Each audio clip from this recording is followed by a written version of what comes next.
Hi guys, welcome to another vlog from me, the Grumpy Old Gamer.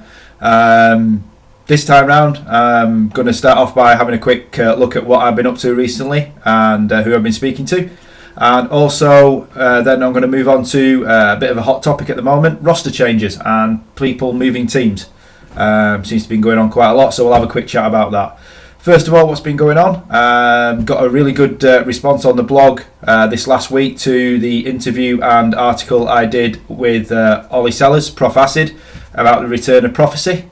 Also managed to have a chat with Nick on there, who's going to be team captain again for them. And no, it went really well. Got really good feedback on the blog, mega hits, so that went really well. Big thanks to Oli for doing that. It's going to be big time for Prophecy coming back. As I alluded to in the blog, having a strong Prophecy side back will undoubtedly, in my personal opinion, make the actual UK COD scene a lot stronger. So it'll be interesting to see what players that Oli can manage to pick up and what the structure of the team's going to be. But by all means, go along to the blog and have a read of that if you haven't already done so, and see what Oli had to say about that. Also, one thing I've got to do is a big thanks. A lot of you know that I have a little bit of a link up with a company called Jmods, who make custom Xbox controllers. And this week I got my very own Grumpy Old Gamer controller. Got to say a big thanks to Jackson at Jmods. I just gave him a small brief as to what I'd like, colour scheme wise, and gave him my logo, which is done by Buzz at Buzz Graphics. And as you can see, my logo's there. I've even managed to show you that, my logo on the guide button as well. So, and it's also got a logo on the battery pack as well. Can't say thank you enough to Jackson for that. Really nice piece of kit. If any of you have seen his designs that I posted on Twitter, you'll know that he does some really good stuff. You can get a 10% discount if you quote my name when you go and order from him. But please, guys, give him a look because he's does some really cracking work, and yeah, some of the stuff is really good. A couple of other things I've been doing recently. You might have seen that I've just posted up a video review of the Scuff hybrid that Scuff and Cy Burgess were very keen to get over to us. That was really nice of them. But I've got a video review of that done. Hopefully, we'll get a review of it on the blog as well, and so that's really good. Yeah, that's about it for the time being in terms of what I've been up to. Big topic of discussion then. Teams changing players and roster changes that's been going on recently. After I-50, I think the big thing that happened was, most of you might have seen, is the whole roster from Team Infused pretty much moved over to Orbit. Really forward-thinking organisation, Orbit, and they've obviously thought that the guys at Infused would be good for them.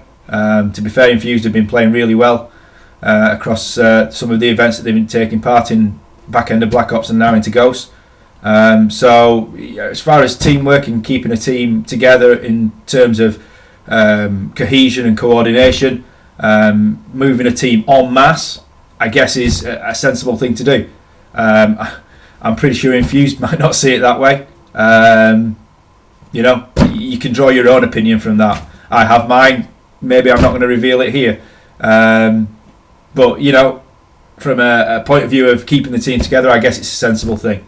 However, that obviously now leaves Infused with a lack of a roster. They've announced recently on Twitter that they're not going to rush into any appointments in terms of players. They're going to take their time, hope they get the right team, and good luck to Infused. I hope you know they've supported the scene, they supported the team they had really closely recently.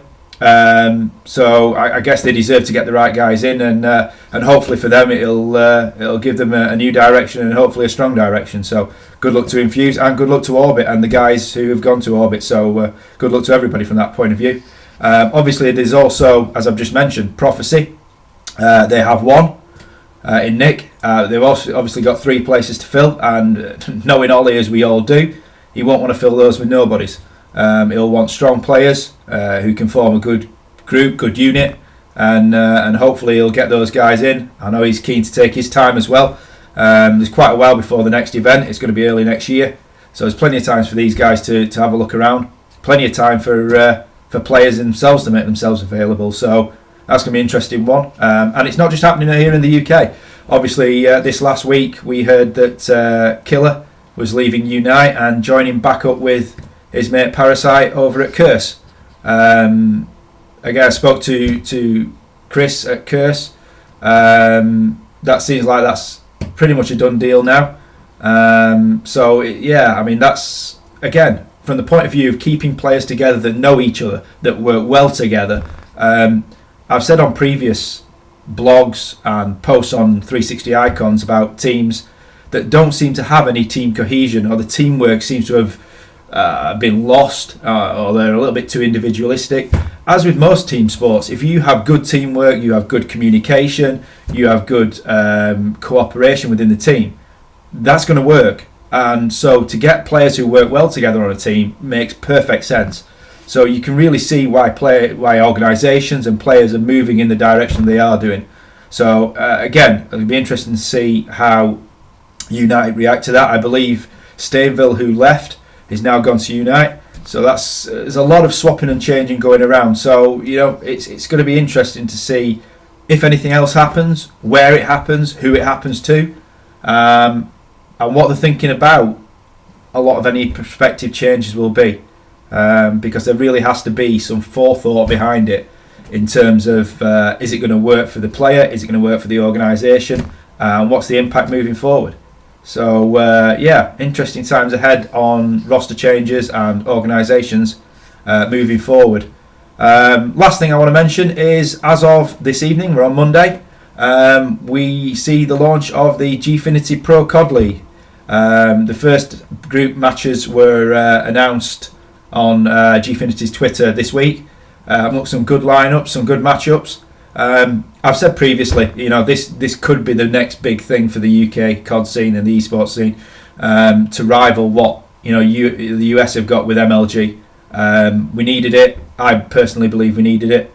I've asked some questions of Gfinity. Hopefully, have some responses on those soon, and give you guys some ideas as to why the Pro League was started up, what the ideas behind it were, and what the hopes and targets are for its development. So hopefully have that soon. But in the meantime, I'll be watching tonight. Hope most of you guys will be, giving the support, because it can only be good for the scene. It can only move things forward. So look forward to that. Again, please, as usual, like the video, subscribe if you like. I would appreciate it if you did. Let's move. Let's see how the scene can move forward, and hopefully have some new information coming soon. So thanks for watching, guys. Appreciate it. Give me a follow on Twitter. All the information is below in the description. Thanks again. Speak to you soon.